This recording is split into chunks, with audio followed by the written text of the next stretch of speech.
Thank you very much, and hello, Republica. I'm very happy to be here, and it's really nice to see you all.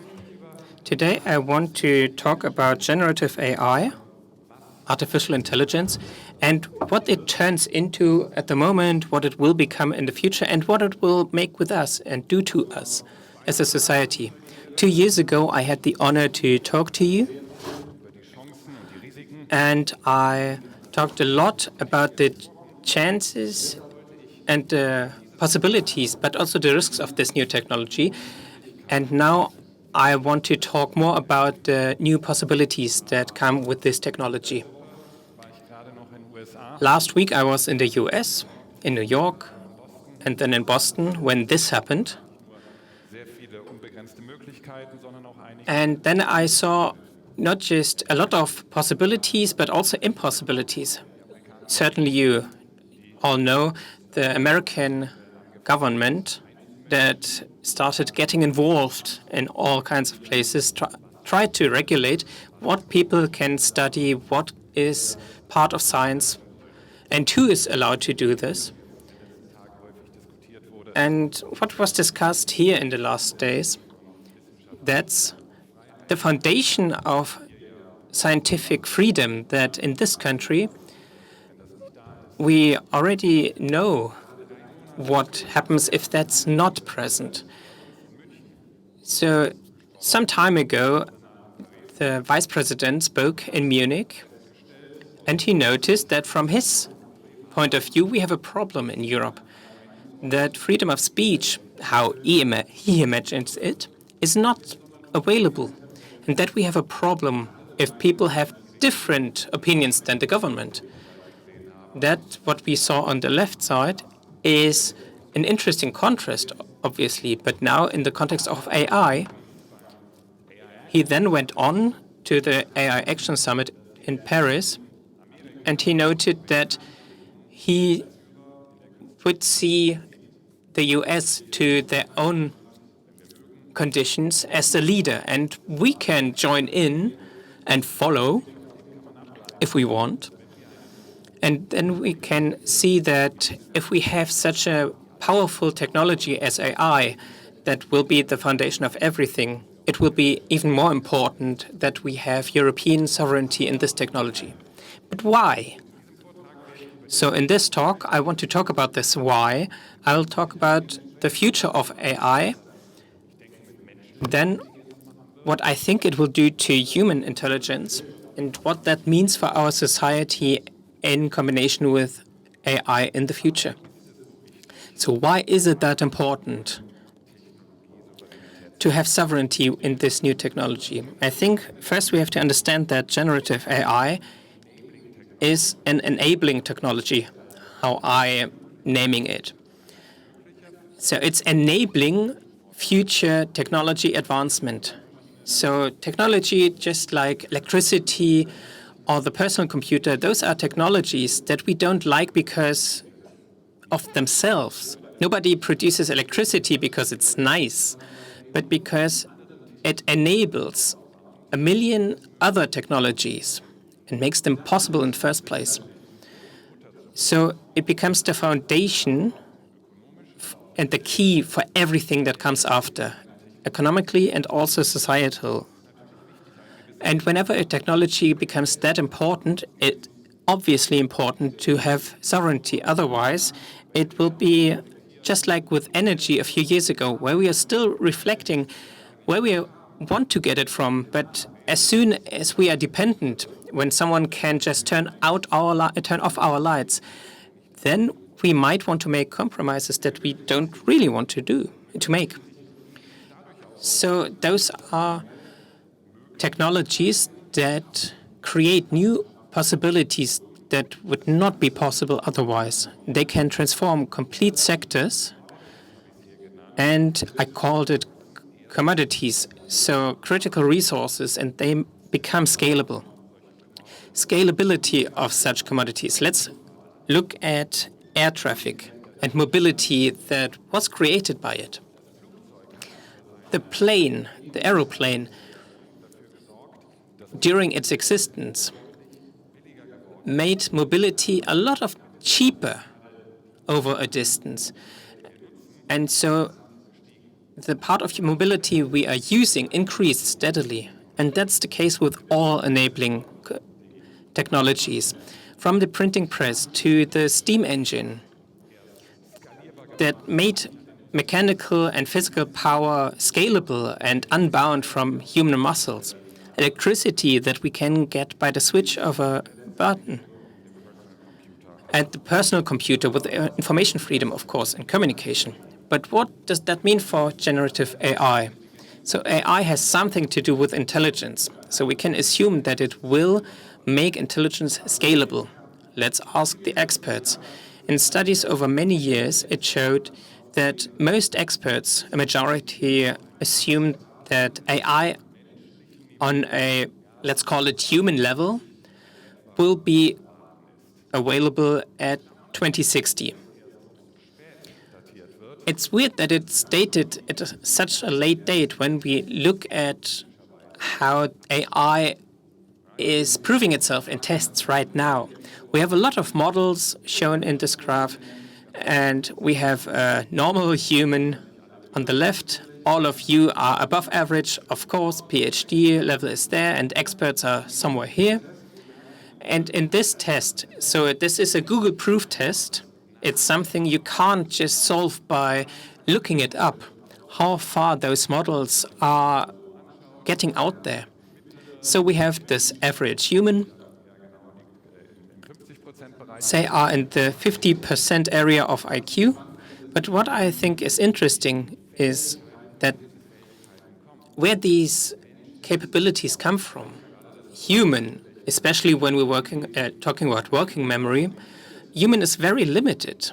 A computer isn't. And the same when it gets to how many information a machine can consume. But still. And just as I tested yesterday, I can ask the AI how many R's are in strawberry. It will say 3. Yeah, that's correct. And you should be able to expect that. That's beyond PhD. But then I ask after raspberry. Yeah, it managed. But let's count with me.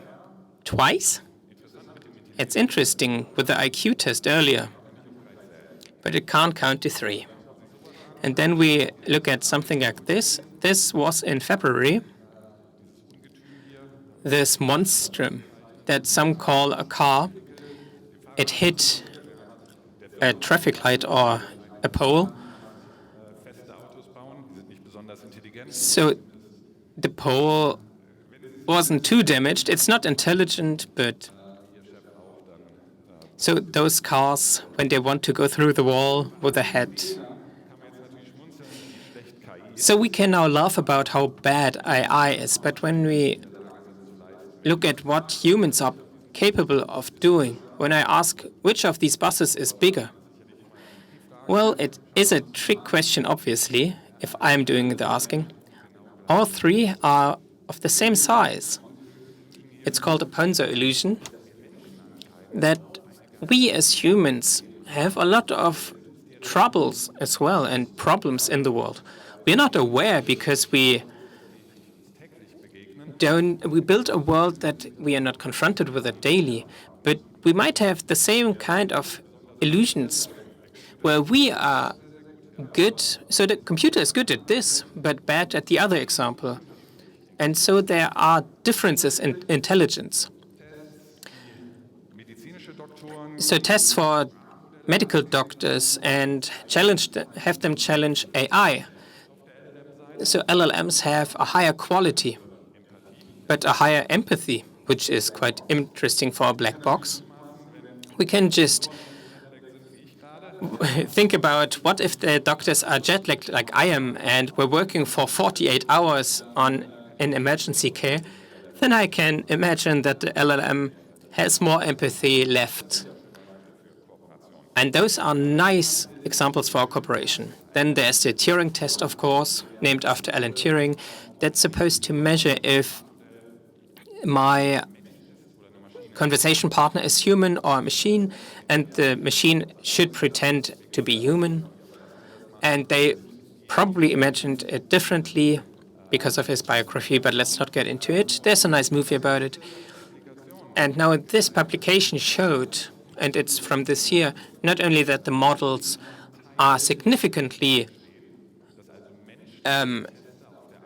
passing the Turing test, so humans in 73% of cases,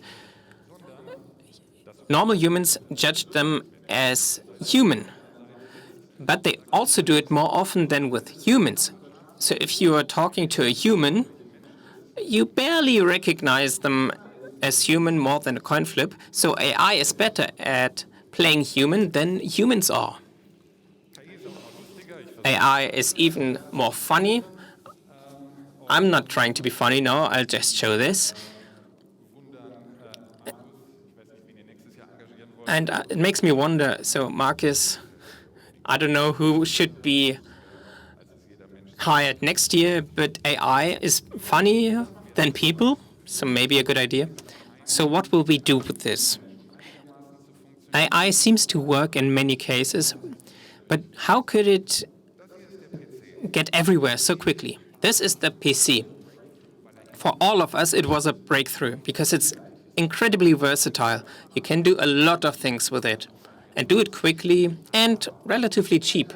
But it can only do this as long as we want something off the shelf, that which hundreds or millions wanted before us. And a solution has been programmed. If we want something completely novel, then we have to use a programming language to tell the computer what it's supposed to do. That's a tiresome and expensive process, but also prone to errors, even for experts. So computer science as a prof, I have to say it's a great thing to learn to talk to a computer in his own language, but it's obvious that only a few people will be able to do that. And generative AI changes all that. Suddenly we can use our own natural language, and the computer understands this. It can handle this ambiguity and translate it to himself, and then we can have contact with a really personal computer. And as I said before, the personal computer, the only personal thing was that you personally paid for it and you personally owned it. But everything you consumed on it, all applications, all of you were the same. You had two screws you could change and maybe change the colors and stuff. But nothing entirely new could be built. With generative AI, the computer really understands what we want, what we need, what we don't know yet maybe, and all that with our natural language. So it comes to us. And we can all imagine what that means to making it personal. Generative AI has incredible opportunities beyond the generative. So we have stable diffusion or something like that. I put in text and it puts out an image. And then we think that's generative AI, but no. By learning to generate images, the machine has learned a representation of our reality, what it means to have a building. And then I can use that for completely different tasks. Visual searches. We have cooperations with cancer science or other visual searches. Generative AI, in this way, will, because it goes beyond just generating content, it will become a productivity booster. So we can work significantly faster. With this study from Science, it shows that also the quality is significantly better, and also teams that have a different level of productivity, they can reach the same level of productivity by using this boost of AI. So let's check software and design, customer contact, and so on. Then those areas are profiting especially from AI because the human with their fuzzy communication hits the machine with the exact communication. Design, programming, a lot of the time in the classical engineering and design is about actually implementing, where humans really implemented it. It was an error-prone task and tiresome, but some years ago that changed because of machine learning, which is exactly what the big tech firms produced. We're not, suddenly you wouldn't implement it yourself, and the human task would change. You wouldn't implement it yourself, but you would implement an algorithm. And suddenly the human task would go higher and higher. You would create a concept. Data science was a middle step. And you're just describing your problem now, and the computer is developing a solution and do it. It doesn't look fully automized. A lot of time, even in big tech companies, is still validating and checking if it's correct and entering a loop. But we can develop software a lot faster and create designs a lot faster, and that with limiting programming capabilities. Here a quote from the Amazon CEO who had to redo a lot of software recently or change their system, and that was they were able to save $250,000. So there's a lot of economical potential in AI. This study estimates that the BIP worldwide will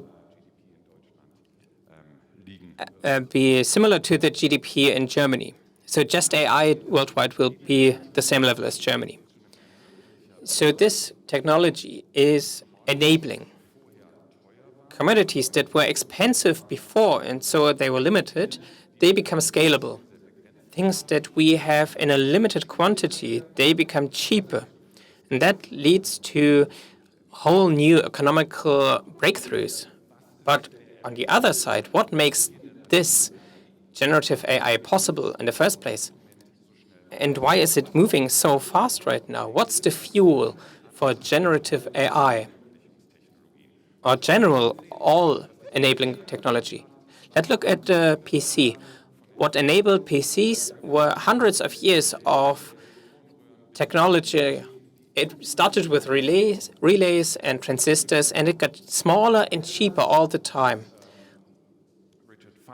Richard Feynman, in the middle of the 20th century, he already coined this.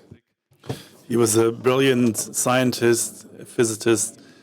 He said there's plenty of room at the bottom. What he meant with that is there's an incredible room or amount of room for making the computer and its components smaller.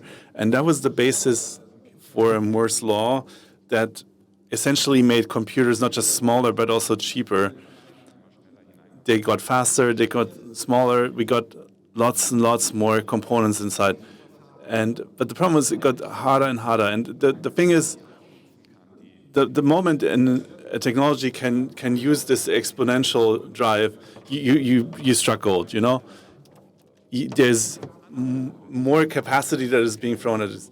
And there are other things that seem to scale infinitely.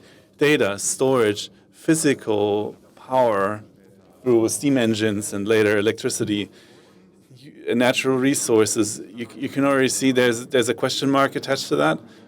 With some of these resources, we definitely see limits. It's not infinitely scalable at all, and definitely not the acceleration is also not infinite. So there are usually some limits to that growth, and it doesn't have to mean that this is the end of it, but it's a little softer. It just becomes more expensive and a little harder than it used to be. So the narrative doesn't scale quite the same way.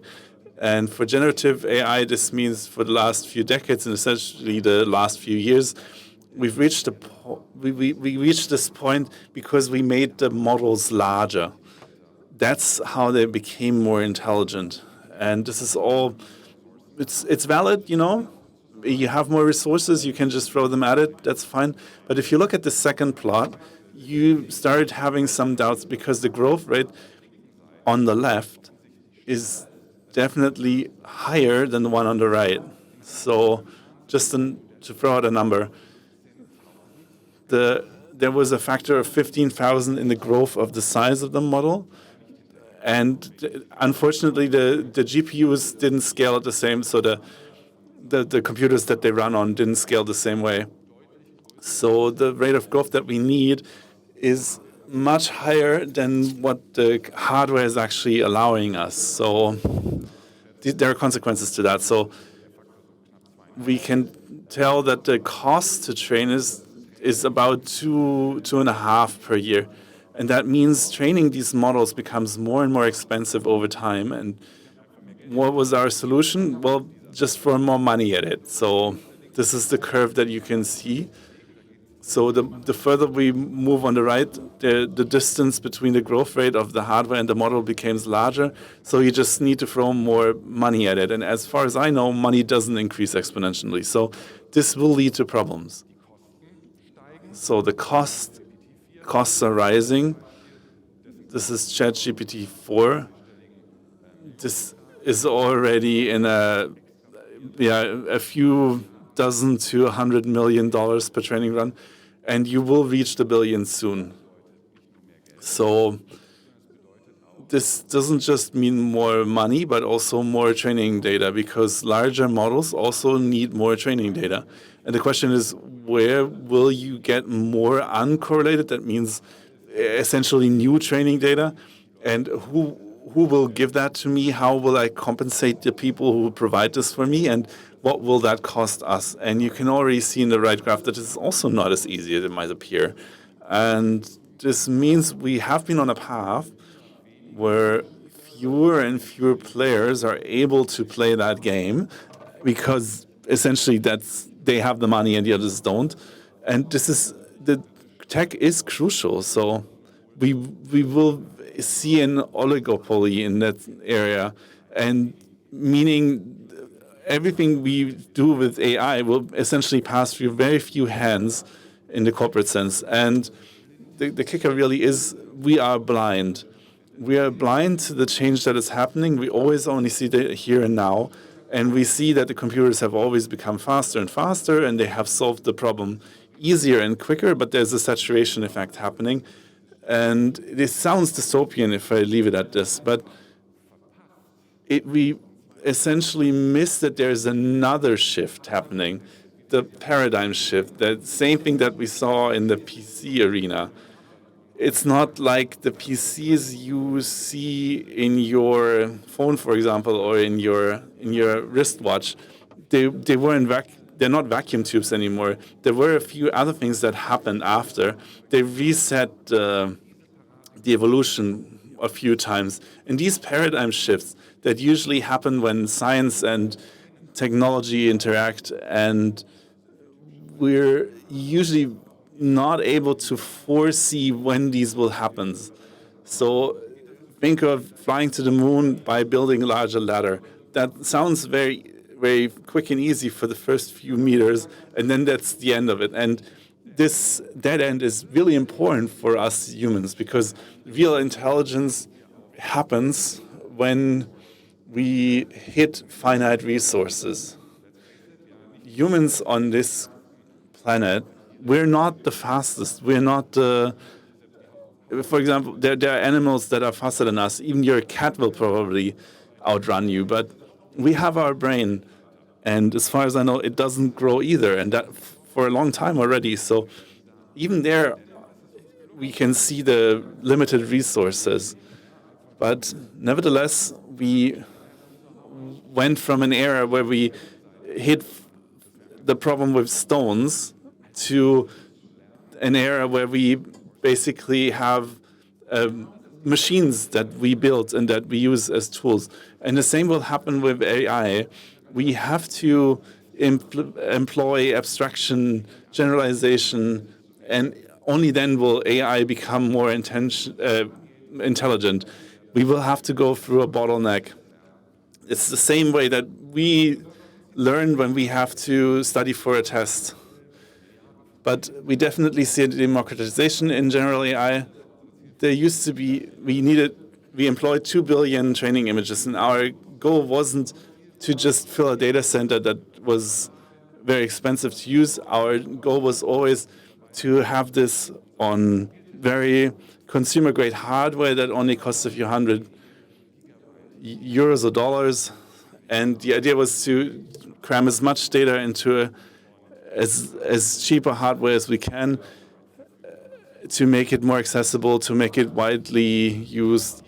And that was obviously an enormous peak for the development. It made a lot of things possible, especially in our country with limited resources to still develop the technology further. And for example, this year we saw a real breakthrough in that area. DeepSeek was released, and it basically broke that cycle of ever larger models and more cost. It's a rather unknown company. In research circle, they were a little more known, but nevertheless, in the wider public, they weren't. And they needed a lot less resources. In the end, it basically came to light that they used more resources than they initially claimed, but still, it was much. They did a lot of clever engineering, and essentially on the level of the companies that built the chips that were used. And that was basically the largest intraday loss that the established AI companies have seen. And this is the paradigm shift that I'm talking about. This is what we've seen. It's not this short-term scaling between these paradigm shifts. This is the breakthrough that we need. And we need critical thinking for that. We need persistence. Where are we going with generative AI? Even after seeing all of these different models for different capabilities, for generating images, for text, for OCR, for anything, the future is multimodal, where you can understand different information in different medium, and you can already see that the old adage is true that a picture says more than 1,000 words, and the same holds true for the AI. And a lot of people are saying that the general AI is just behind the next corner. And I think it's funny, and it feels like it, because it can already do so many things. It can understand text, it can understand sound, it can generate things. So it feels like it, but a generalized AI that can do more, that can use all of these different ways of percepting and communicating. And sometimes the one shortcut is not enough. So, for example, ASI, the artificial superintelligence, if you're generating AI, or if you're using it, maybe it should be smarter than you. That sounds nice to have. So you can already, you can feel that there's still a lot of marketing attached to that. This is not just, they're exaggerating a little the capabilities that it already can do. So the next step is probably AI agents. What does that mean? In the past, we basically used the AI. We need to start it up. We need to boot it up. We need to tell it what we want it to do. We give it some recommended course of action, but then we still need to do it ourselves. So agent models go full circle. What does that mean? They're basically integrated into all the areas that you're interested in. So, for example, I'm telling him, the AI, okay, tonight I got an opening, so maybe it could book a restaurant for me, get a taxi. What does that mean for me as a human? It's a higher quality of service for the companies that provide the AI. It means more access to our private data, and clearly this data is limited, so the availability for them, and that sort of solves their problem with more training data. That's why they want to do it. And there is also world models. I want to subsume this under the term physical AI. One of the central points of, or aspects of human being, is that we can predict future outcomes. If I couldn't predict how to move myself and my feet, I would probably stumble.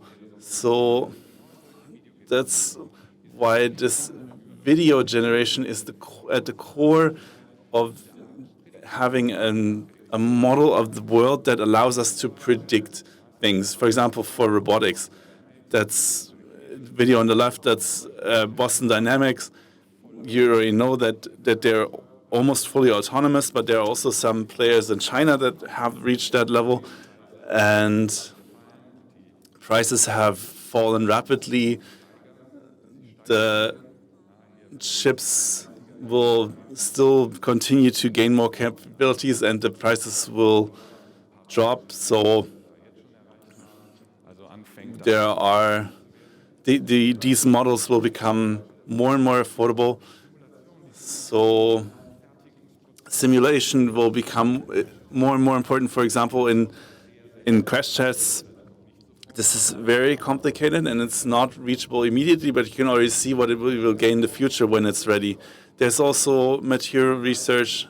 So this is AlphaFold. This gave a Nobel Prize last year.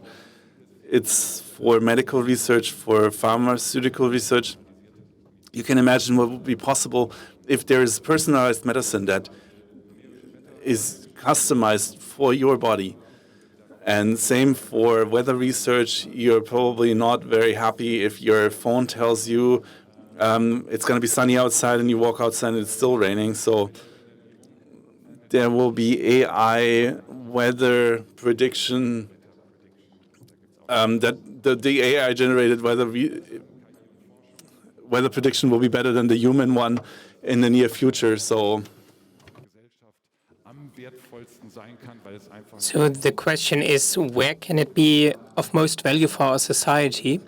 And the paper on the bottom here, I think it's still in the review, in the peer review. It shows that especially in domains where there's a lot of data, AI can help a lot. Papers are quoted a lot. But the cost is that the focus gets narrower because everyone goes where the data is. So let's move on from artificial intelligence, because now the question is, what will that do to our human stupidity or intelligence, depending on how you see it?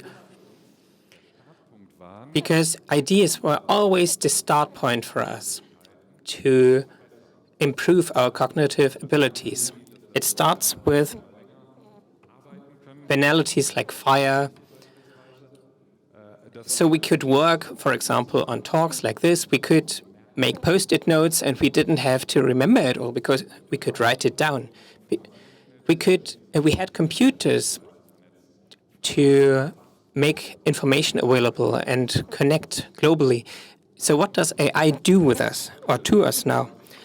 Let's enter this example now. All of us were sitting in a restaurant before and focusing on our partner, and we had attention. We focused on our opposite. So we have an enormous cognitive filter. Unfortunately, we don't only use it to the benefit of others, but often we miss something we should notice. This study showed that our attention span in some 15 years lowered in 15 years, and grown-ups are now below the level of goldfish. I don't know how they measured this, but you can imagine what it means. The phones that we statistically check on every 5 minutes when awake, it's a good explanation what we do with our attention. But attention has even more impact on what we are doing. This image, I showed it in my last talk because governmental agencies used it. You see it, but if I can put the attention on the left or the right, suddenly there's a different message. So your attention is not just a filter reducing information that might make you miss something, but if I just use the left example, then it produces opinion suddenly and reduces other opinions. So I don't have to fake anything. I just have to limit your attention or direct your attention, and I can create certain opinions in you. I don't have to use deepfakes at all. So attention is very powerful. It's a utility. It can be useful or harmful, but whatever it is, it's kind of the driver's seat of our mental processes. It's obviously limited. All of us has limited attention to give, and so there's an economic pressure and value, of course. How much value? Well, 6,000 to 10,000 ads daily, according to this Forbes study. Facebook alone creates or generates around $40 per year per user, and that sums up quickly. And this leads to, or led to, an attention economy. It came slowly, but then increasingly. So in the beginning, people were just tracked, so were observed, and that gave the company's information about the average user. It had to be aggregated a lot. Then in the 2010s, with more and more machine learning, it started that not all users, but clusters of users and groups with a lot in common were analyzed. So it was more personalized, still a group, but more personalized, and analysis were done.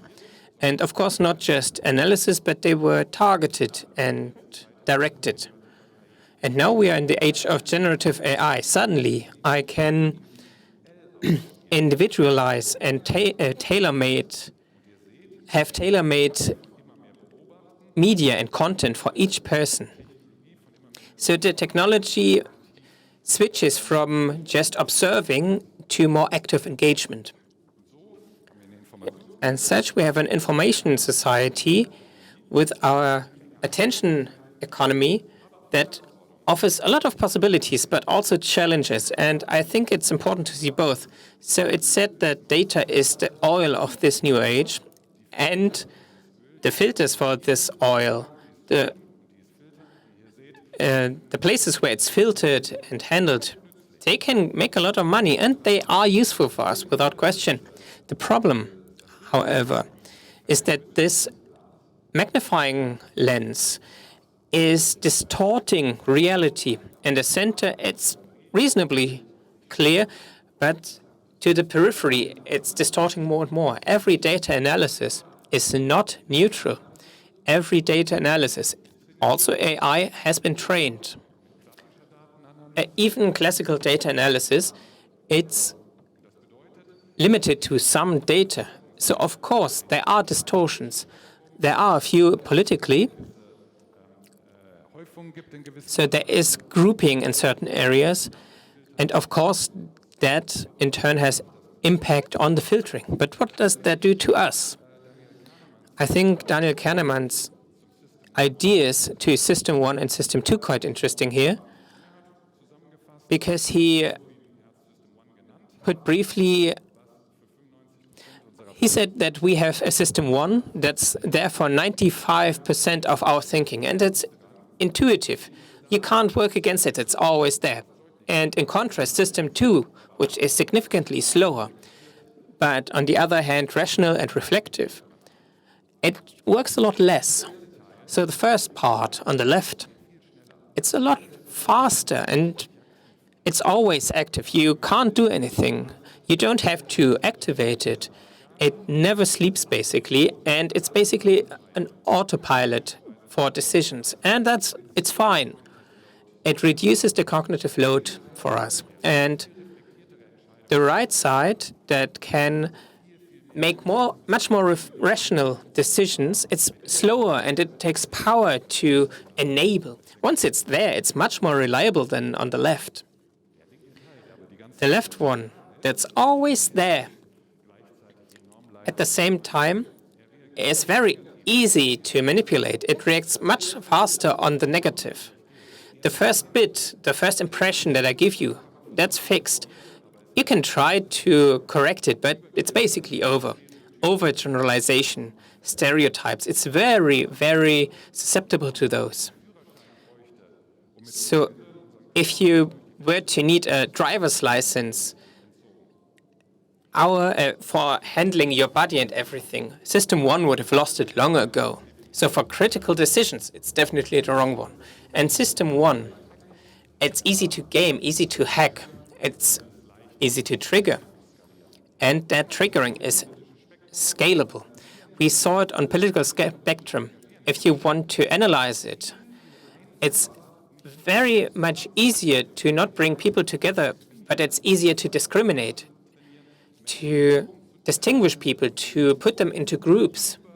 And those groups that are oversimplified, of course, but it's also easier to reach them via oversimplifications and with negative communication and with loud communication, because that which connects people is much less than that what distinguishes them. So outrage, that's cheap. It's what unifies us nowadays.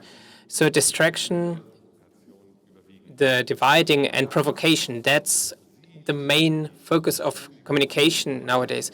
And when we now analyze attention economy in this light, then we see a few levels. It starts with nudging.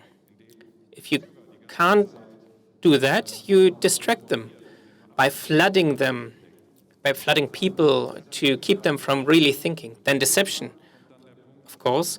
And at some point, and we've seen that before, where people who were opportunistic before, but they are afraid to say anything. So beware the beginnings. So where generative AI can help refining this digital oil, it can give us new opportunities to put ourselves in the driver's seat of this attention.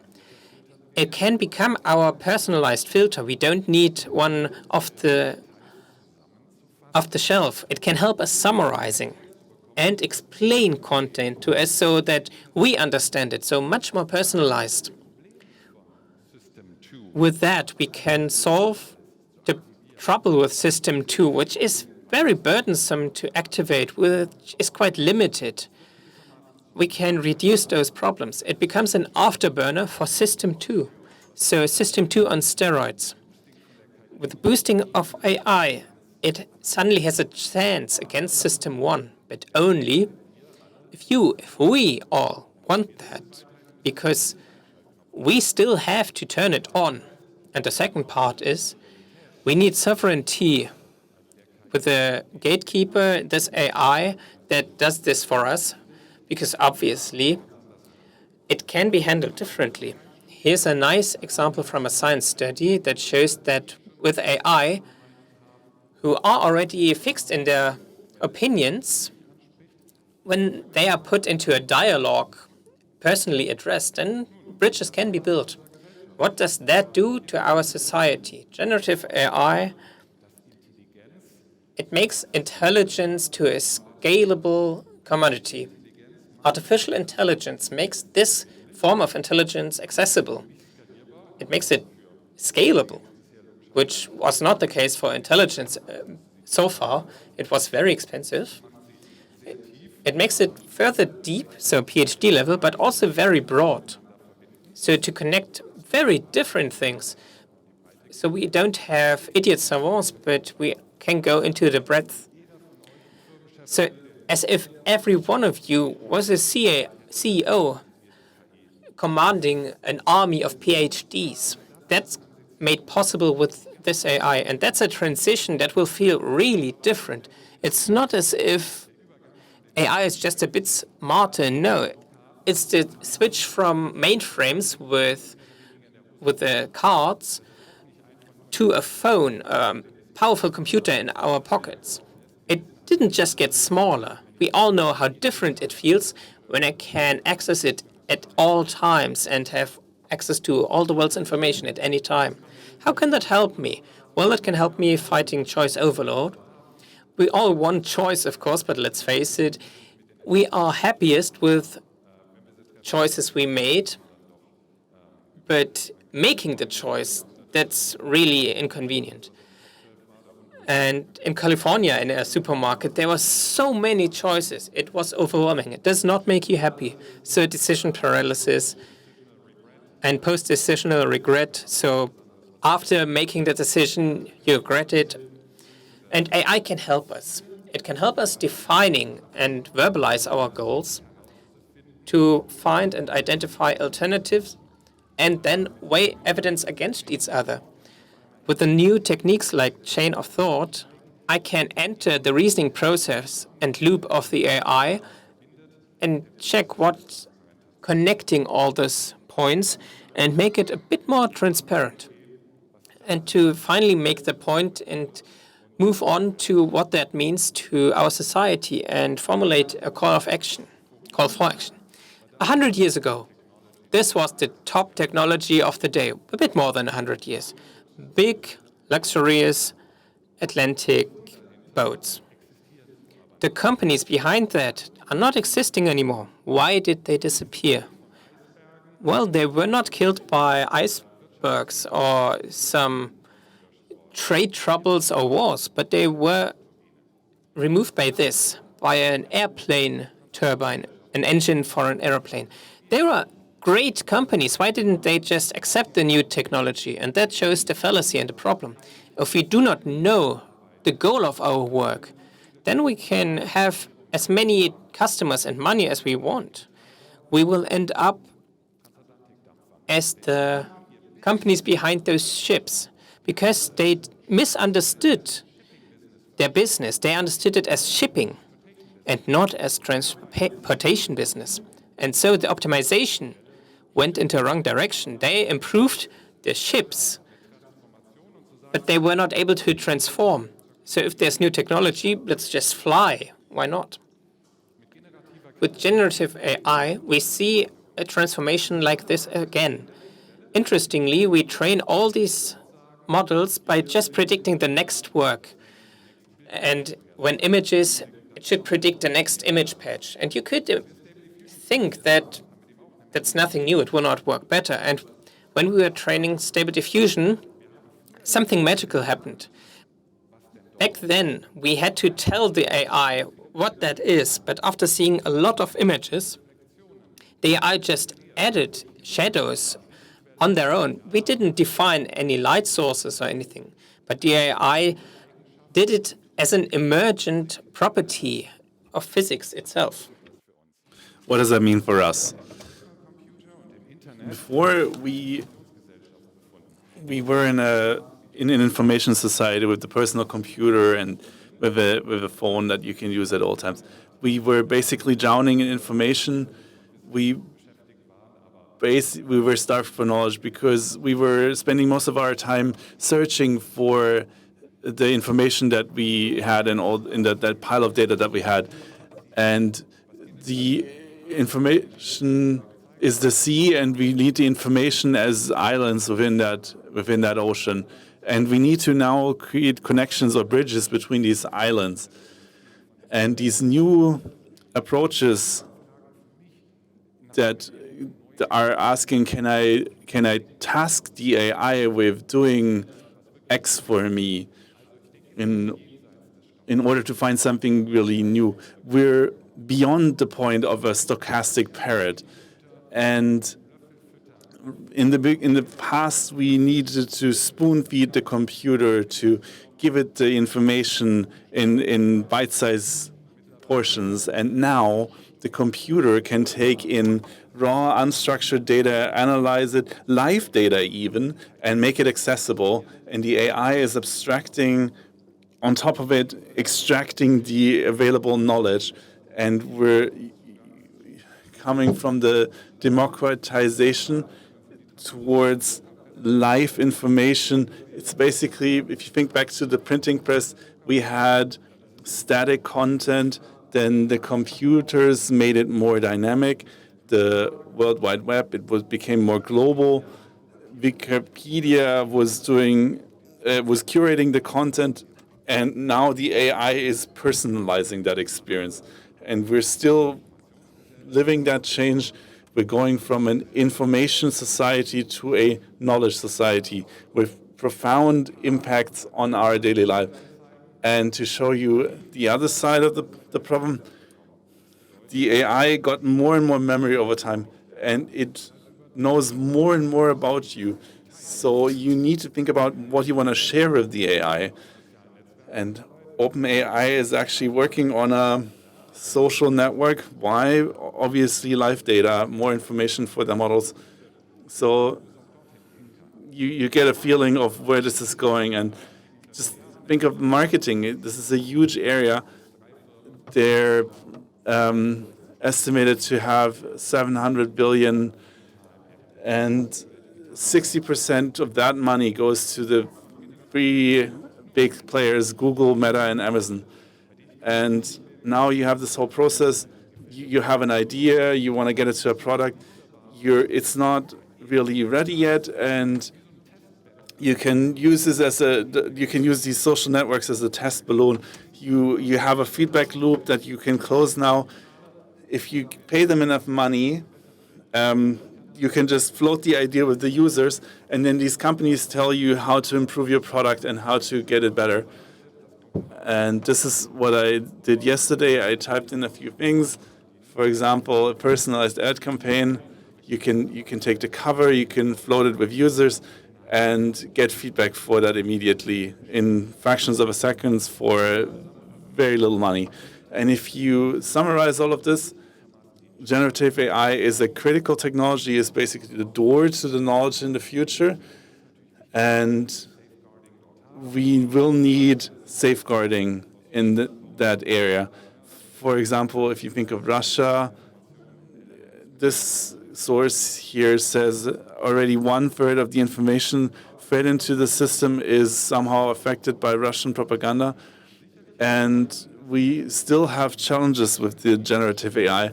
We can scale fast. We can have a very personal way of working with it. But this all leads to problems that we already had becoming larger and more in focus, that we haven't solved, where we haven't done our homework. And they're definitely not new. They're just being amplified by this technology. This is not a vote for not using generative AI, but looking at the problems closely, the same as with any other technology. We're basically boosting our attention. We have a personalized filter for information that you can adjust to your specific needs. We see that we can access new information that wasn't available to us before because of overload. We can boost our attention. We see that our happiness and our productivity will go up. And the question is, how do we generate value from that? Like this, if we just use the generative AI in front of the card that we already had and just let us get pulled by it, well, that can't really be it. If you think of it as an infinitely scalable commodity, if intelligence is a service that you have at your disposal at every moment, same as it used to be with electricity, for example, and a lot of many bigger things have to be possible and have to be accessible. And this is what I want to show you with this.